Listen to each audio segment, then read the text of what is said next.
Seorang kakek berusia 80 tahun itu baru saja bangun. Dia melihat kapal pesiar 80 juta dolarnya, hampir tenggelam. Kakek ini keluar dan melihat apa penyebabnya.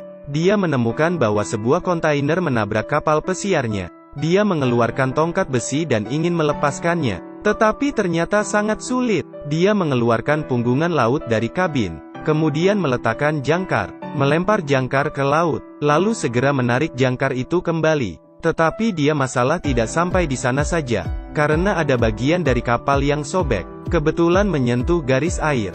Kakek tua tahu ini belum terlambat. Kakek tua itu mengeluarkan sebotol lem 502 dan mengaduknya, kemudian mengoleskan lubang, lalu menggunakan koran nasional untuk menutupi lubangnya. Satu lubang telah diperbaiki. Sementara air di kabin perlahan-lahan mulai keluar. Kemudian dia mulai meminta bantuan dengan radio komunikasinya. Setelah terus berganti saluran, tiba-tiba dia mendengar ada suara masuk. Tetapi mesin radio kembali tidak berfungsi, dan signal pun menghilang.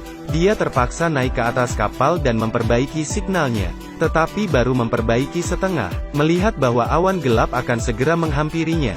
Dia tahu badai hujan akan segera datang. Kakek tua itu bergegas kembali ke kabin lagi, dengan cepat menutup pintu dan jendela, mengambil seember air tawar lagi untuk berjaga-jaga. Segera hujan deras dan angin badai datang. Dalam sekejap seluruh kapal pesiar terbalik. Air laut di luar jendela membuat kakek tua ini panik. Tiba-tiba kapal bergoyang lagi. Seluruh kapal pesiar terbalik lagi. Si kakek berpikir dia tidak bisa hanya tinggal diam. Jadi dia pergi keluar, mencoba menstabilkan lambung kapal. Tiba-tiba ombak besar menerjang. Kapal terbalik ke dalam laut. Kakek tua berusaha berenang ke hulu. Pada saat kapal pesiar mundur, dia berusaha masuk ke dalam. Ketika dia kembali ke kabin tempat tidur, dia terlalu lelah untuk berdiri. Gelombang pasang membuat tekanan darahnya tinggi. Saat itu juga, dia menemukan lubang besar lainnya di lambung kapal. Dia bangkit dan mencoba memperbaikinya. Akhirnya karena kesulitan berdiri dengan stabil, dia menabrak tiang. Kakek berusia 80 tahun baru saja sadar dari pingsannya. Dia melihat bahwa ruangan itu akan segera tenggelam oleh air laut. Dia buru-buru mengeluarkan rakit penyelamat, kemudian mengikat salah satu ujung tali ke busur, melemparkan liveraf ke laut, dan menariknya dengan tali. Rakit penyelamat pun segera terisi angin. Dengan cepat dia melompat. Setelah itu, dia memasang tenda, menarik rantainya, berdiam diri menunggu badai berlalu. Keesokan harinya ketika orang tua itu bangun, dia merasa situasi di luar sudah tenang. Dia mengikat rakit ke kapal dan mendayung ke arah kapal. Ketika dia masuk ke dalam kapal, air laut di dalamnya sudah masuk setinggi leher. Kapal pesiar ini harus dibuang. Dia lalu mulai mengumpulkan persediaan dan makanan yang tersedia.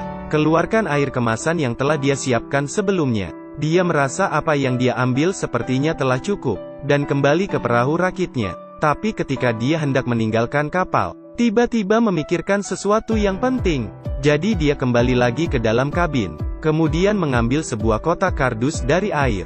Kemudian dia menggunakan plester, menempel luka kepalanya. Tiba-tiba air meluap lagi. Mengetahui bahwa kapal pesiar akan tenggelam, dia bergegas kembali ke perahu karet, dan dengan cepat kapal pesiar itu masuk ke dalam laut. Di laut yang luas, hanya satu-satunya perahu yang tersisa. Kakek tua membuka kotak kardus itu, mengeluarkan alat navigasi bintang dan sebuah map.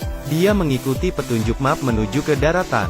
Selama dia lebih dekat ke Khatulistiwa, maka dia pasti akan tiba di tujuan. Tetapi tidak butuh waktu lama badai kembali lagi, meniup perahu karetnya hingga bergoyang kencang.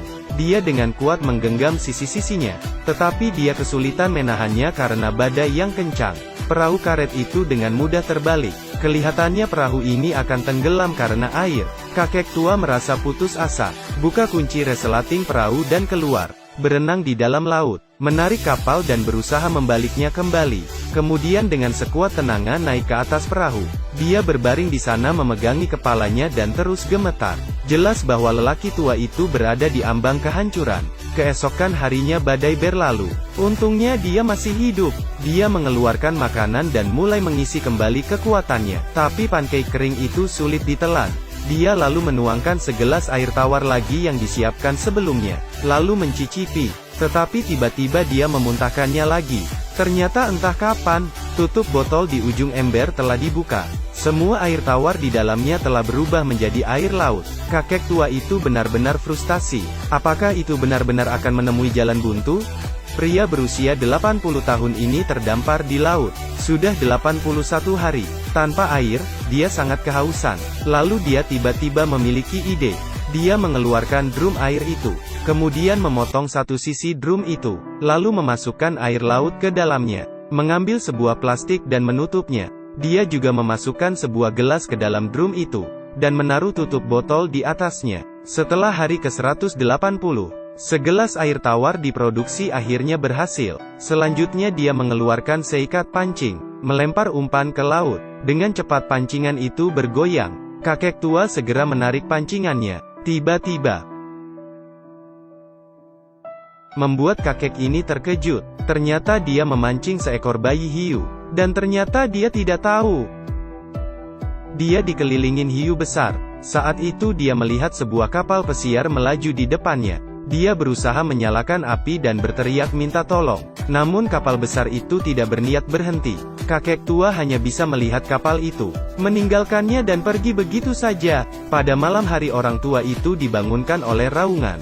Dia bangkit dan melihat, ternyata ada sebuah kapal yang sangat besar. Dia buru-buru menembakkan 2 kembang api. Adapun yang ketiga, dia tidak mau melepaskannya. Karena kapal pesiar itu telah pergi menjauh. Sama sekali tidak memperdulikannya. Kakek tua ini sangat marah sehingga dia tidak tahu harus berkata apa. Keesokan harinya kakek tua itu mengikuti petunjuk map. Dia menyadari dia semakin jauh dari arah tujuannya.